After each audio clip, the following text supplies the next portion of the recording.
So today I'm gonna continue reading the book from the page 57. So George's hand stopped working with the cart. His voice was growing warmer, and we could have a few pigs. I could build a smokehouse like the one Grandpa had, and when we kill a pig, we can smoke a bacon and the hams, and make the sausage and all like that. And when the salmon run up river, we could catch 100 of them, and salt them down or smoke them. Smoke them. We could have them for breakfast. They ain't nothing so nice as smoked salmon. When the fruit come in, we could can it, and tomatoes. They're easy to can, even cow or a goat. And the cream is so goddamn thick. You got it with a knife and take it out with a spoon. Lenny watched them with wide eyes, and old Kenny watched them too. Lenny said softly, "We could live out of the fat of the land, out of the fat of the land, fat of the land." "Sure," said George. All King's vegetables in the garden. If we want a little whiskey, we can sell a few eggs or something, or some milk. We just live there, with belonging them, would belong there. There wouldn't be no more running around the country and getting fat bad Jack Cook. No, sir. We'd have our own place where we belong and not sleeping and no bunkhouse. Tell about the house, George. Lenny begged. "Sure, we'd have a little house and a room to ourselves, little fat iron stove, and in the winter, and in the winter, we'd keep a fire going in it. It ain't enough land, so we'd have to work too hard, maybe 6-7 hours a day. We wouldn't have to bug no barley 11 hours a day, and when we put in a crop, why, we'd be there to take a crop up. We'd know what come of our planning." "And rabbits," Lenny said eagerly, "and I'd take care of them. Tell how I'd do that, George." "Sure, you'd go out in the alfalfa patch and you'd have a sack. We'd fill up the sack and bring it in and put it in the rabbit cages. They'd nibble and they'd nibble and they'd nibble," said Lenny. "The way they do. I seen them every 6 weeks or so." George continued. Them does would throw a litter, so we'd have plenty rabbits to eat and to sell, and we'd keep a few pigeons to go flying around the windmill like they done when I was a kid." He looked rapidly at the wall over Lenny's head. "And it'd be our own, and nobody could can us if we don't like the guy. Like a guy, we can say, 'Get the hell out!' And by God, he's got to do it. And if a friend come along, why, we'd have an extra bunk, and would say, 'Why don't you spend the night?' And by God, he would. We'd have a setter dog and a couple striped cats, but you gotta watch out them cats don't get the little rabbits. Lenny breathed hard, breathed hard, breathed, breathed, breathed, breathed, breathed. Lenny breathed hard. You just let them try to get the rabbits. I'll break their goddamn necks. I'll smash them with a stick. He subsided, grumbling to himself, threatening the future cats which might dare to disturb the future rabbits. George sat entranced with his own picture. When Candy spoke, they both jumped as though they had been caught doing something reprehens- repres- reprehensible. Candy said, "You know, where's a play like that?" George was a guard immediately. "Suppose I do," he said. "What's that to you?" "You don't need to tell me where it's at. Might be any place." "Sure," said George. "That's right. You couldn't find it in 100 years."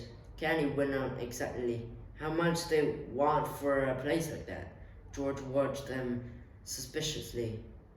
"Well, I could get it for $600. The old people that owns it is flat buzzed and the old lady needs the operation." "Say, what's it to you? You got nothing to do with this," Candy said. I ain't much good with only one hand. I lost my hand right here on this ranch. That's why they give me a job swamping. And they give me 250 dollars because I lost my hand. And I got 50 more saved up right in the bank right now. That's 300, and I got 50 more coming at the month. Tell you what, he leaned forward eagerly.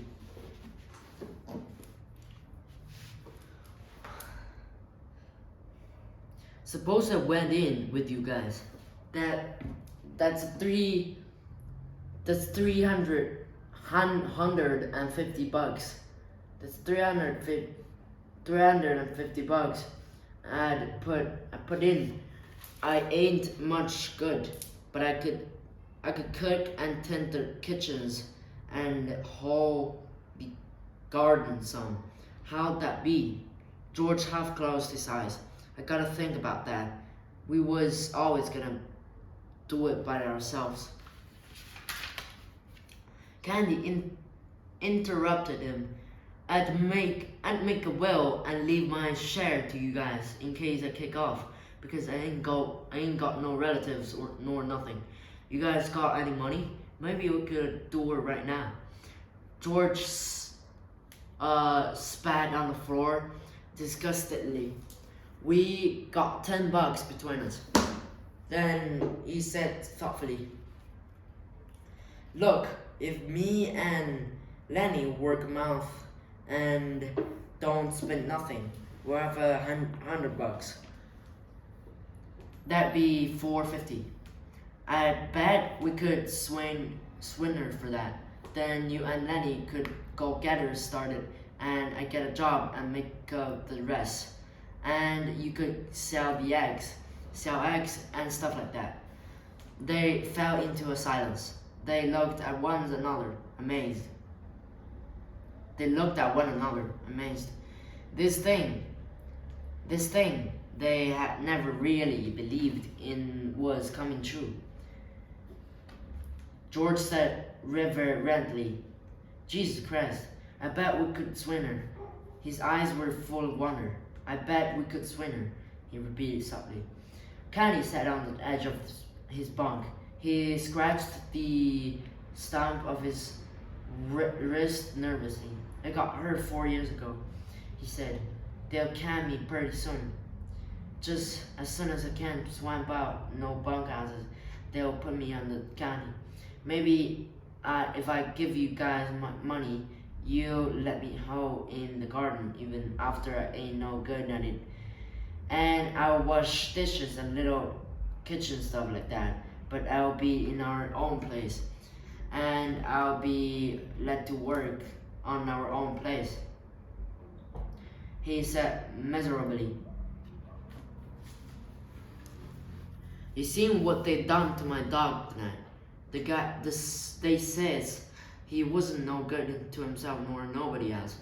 When they came here, I wished somebody to shoot me, but they won't do nothing like that. I won't have no place to go, and I can't get no more jobs. I'll have $30 more coming. Time you guys to ready to quit. George stood up. We'll do her, he said. We'll fix up that little old place and we'll go live there. He sat down again, and they all sat still, all bemused by the beauty of the thing. Each mind was popped into the future when this lovely thing should come about. Wait, I'm going to the bathroom.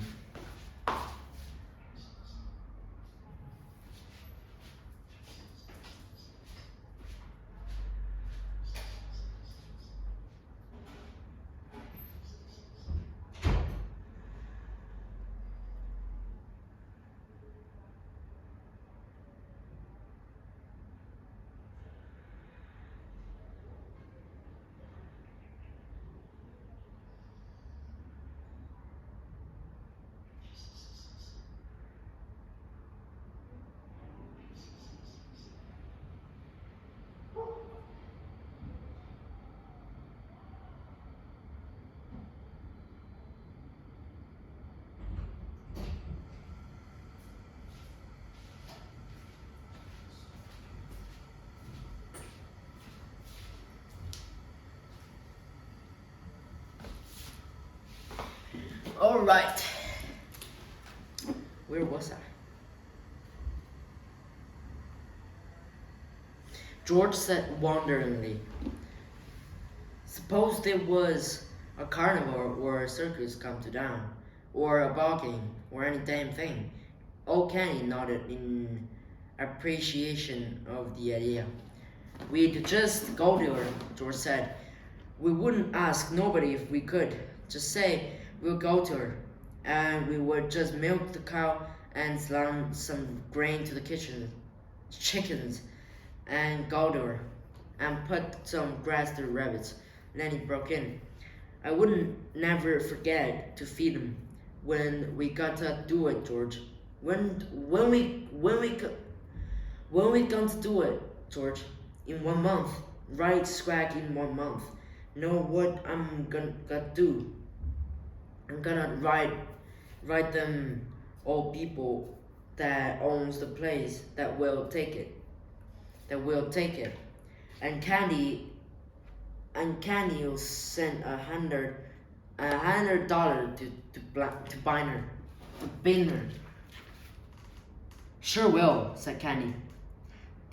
They got a good stuff there. Sure. They got a good stuff there? Sure. Got a nice stuff. Burns, coal, or wood. I'm gonna take my pub, said Lenny.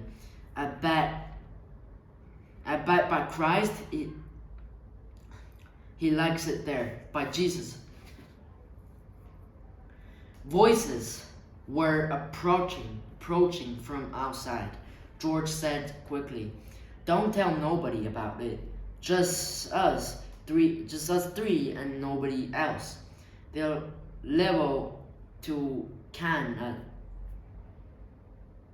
They liable to can us, so we can't make no mistake.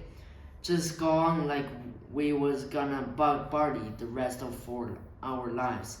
Then all of a sudden someday we'll go get our pay and scram out of there.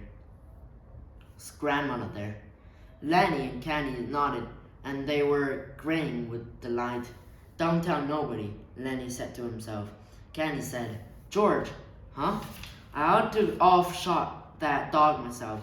George, I shouldn't